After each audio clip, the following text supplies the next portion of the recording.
What's up, guys? I'm Brock Burgner. Welcome to the first installment of Swellosophy by pipelineTV, where it breaks Tap House in Jack's Beach with local ripper Josh Motes. What's up, guys? Josh Motes. Welcome to Rat Town.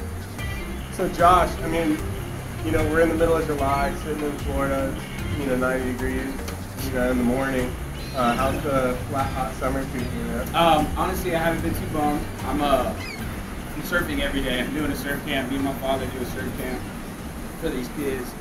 We do like 10 or 15 kids a week, so I'm in the water pretty much 5 days a week. There's been a little wave every day.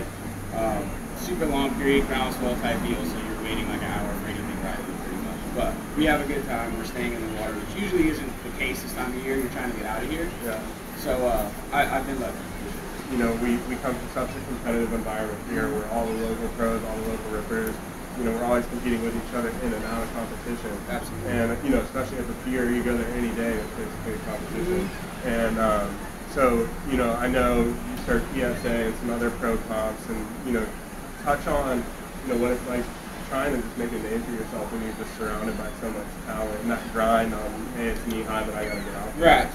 So this is funny because you know me very well. I'm pretty competitive myself. Every time I'm free surfing, it's a competition in my own head. I'm basically battling against myself. If not, if you're out or somebody else that's, at that skill level that can compete with me, I'm watching what you guys are doing, and I'm trying to better you every single way. Yeah. So it's almost like instilled in your blood from a young age, or at least it was in mine. And the competitive surfing area that we have around here is, it's just tough. To get through heats, it's absolutely brutal. You gotta be good, you kinda gotta be cutthroat. It doesn't really make much sense. Surfing and, aggressive competition, right? Which doesn't really go together, but in my world it certainly does, and around here it does. There's guys like Tristan and Jake that I grew up with, surfed against. And then you have like Cody and Evans, who's older, obviously. The guys from South Florida, Corey Cowell, I could go on for hours. There's tons and tons of really good guys in Florida and Jacksonville, and it's really fun if you're into that kind of thing. It depends on your lifestyle. You got the points running in your head, even when you're free surfing. You're like, that's a 4.0. The whole time. Right, and I get the whole soul surfer thing. You do it at the email level and all that stuff. That's just not for me. I enjoy the grind. I like the competitive aspect of it, for sure. Talking about that competitive nature, do you think any of that goes back to your father, Jason? He's just crushed the ESA for so many years and made a legacy for himself here on the East Coast. Do you feel like growing up in his footsteps partially instilled that competitive nature in you and trying to live up to that? Absolutely. It was, I put my feet on the surfboard like 2 days out of the hospital. He drugged me to the beach and put my feet on the surfboard. So it was almost like, I wouldn't say I didn't have a choice because it's something that I wanted to do. I chose that lifestyle path, but he was definitely, in my ear and in the back of my head every time I went out. Just kind of like, he used to blare Slipknot in my ear and tell me to go get it. You know what I mean? Like it was fun to be a part of, and he certainly pushed me more than anybody ever in my whole life. He still does. For sure. And the East Coast and Florida in particular has just bred this different breed of surfer consistently. Like the top guys a lot of the time are coming out of Florida. Do you attribute that to us just having to grind harder than some of these other surfers? I seriously believe that when you're dealing with this smaller stuff, you don't have as much time to fit in the maneuvers that you need to fit in for your typical contest win for the beach or whatever the case may be. We don't have that luxury. You can't do that here. So you got to get up to your feet, do a freaking turn, and that's your wave or whatever. But I certainly think once we get in bigger swell, when it slows down, we're I guess next level is what I would say as far as just being once it slows down for us. We're used to going 100 miles an hour 24/7.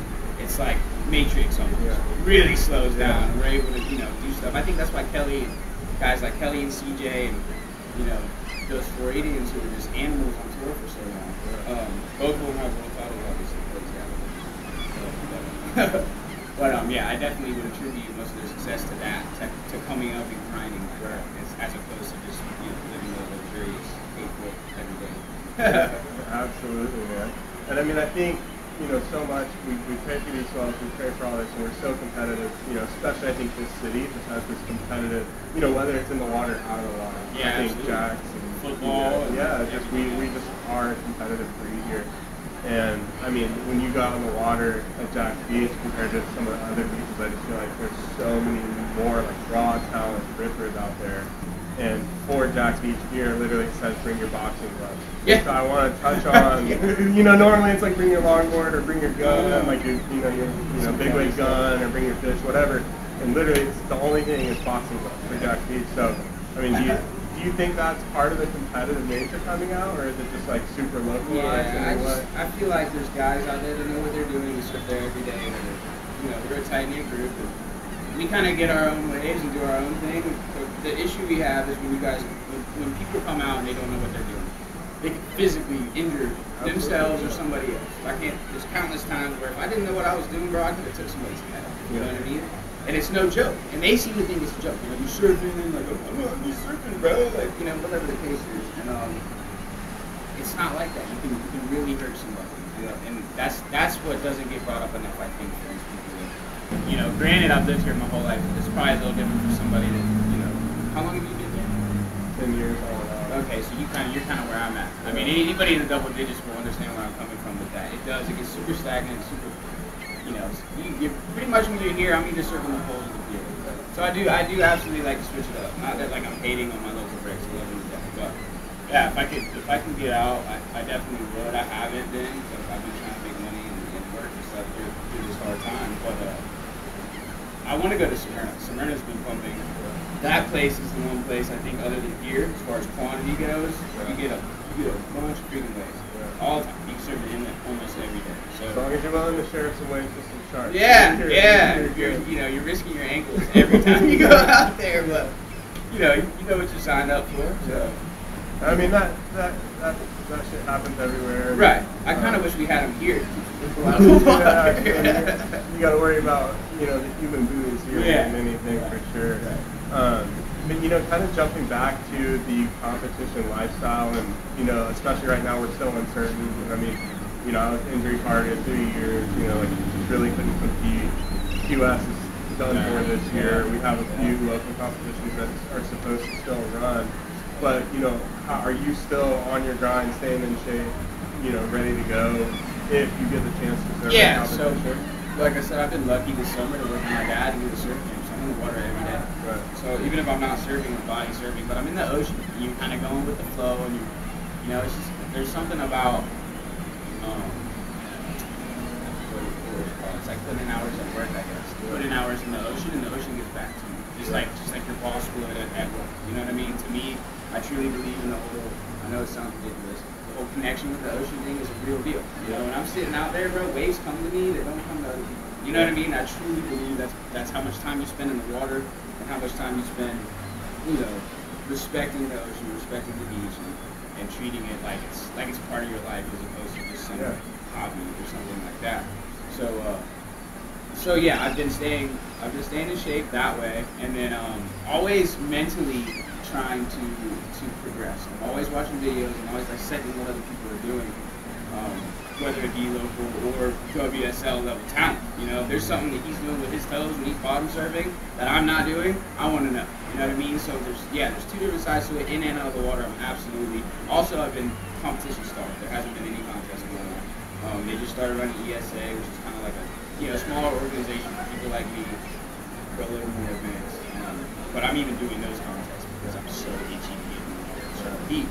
But Boy Pro is supposed to happen, so hopefully that goes down, and we'll see. And then Wave Masters after that in October. But that's all, he says right now. Well, and I think that mindset, staying, in shape physically and mentally, it's not only, going to pay off when we get into those competitions. I'll probably see you in a heat, but yes.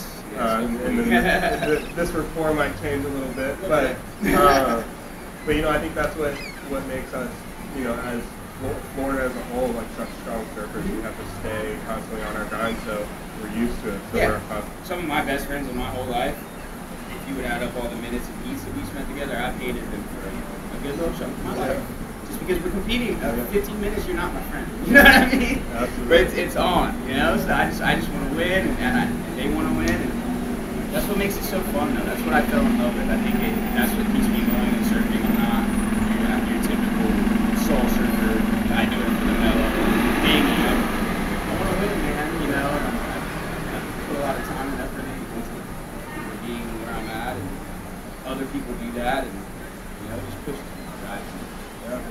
think with your mind state and your physical state right now, you probably have a good season once everything opens back up. And I appreciate you coming out and talking to us and, you know, kind of getting into the nitty gritty about, you know, living in Rat Town and surfing in Rat Town. Yeah, we scrape the surface. We won't go deeper than that. Yeah. I'm sure we'll have you back on and get into it a little more, but I appreciate you coming out and talking to us. Thanks, I appreciate you having me. Yeah, no doubt. All right, guys. Well, that's our first installment of Swellosophy by pipelineTV. We'll be talking to local pros, local rippers all across the East Coast, and you don't want to miss an episode. Check back next time. So guys, if there's anyone you want to hear from, anyone you want to talk to, let us know. You can hit us up at pipelineTV@gmail.com or brockburgner@gmail.com. Also, if you have a sick product you want featured, if you want to sponsor the show, hit us up with those emails. We'll get you on. We'll get on whoever you want. We want to talk to everybody. We want to see everything. This podcast isn't going to stop. We're going to keep it running until we tackle everything we can about the East Coast surfing scene.